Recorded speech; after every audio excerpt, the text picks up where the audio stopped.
তিনটা জটিলতম গুমের সেন্টার, আয়নাঘর আমাদের এই ইনভেস্টিগেটররা তদন্ত করেছেন, আবিষ্কার করেছেন। তার মধ্যে টিএফআই সেল বলে যে সেলটা ছিল, সেটার ভেতরে যেটা ভূগর্ভস্থ অনেকটা বলা যাবে, সেমি ভূগর্ভস্থ সেলগুলো আবিষ্কার করেছে, যেগুলো ওয়াল তুলে বন্ধ করা হয়েছিল, ওয়াল ভাঙতে হয়েছে,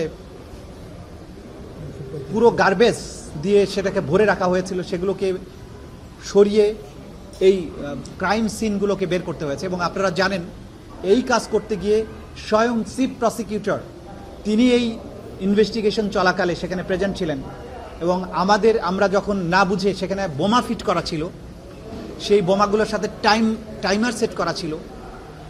আমাদেরকে অ্যাপারেন্টলি বোঝা যায় যে এই ইনভেস্টিগেশন করতে যারা গিয়েছেন তাদেরকে হত্যা করারও চেষ্টা করা হয়েছিল।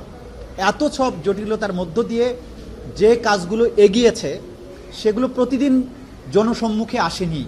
সেই কারণে অনেকেই মনে করতে পারেন যে তদন্ত কাজ কিছু হয়নি। তদন্ত কাজ যা হয়েছে, যেদিন প্রথম দিন ফর্মাল চার্জ দাখিল হবে সেদিন থেকে সবাই উপলব্ধি করতে পারবেন।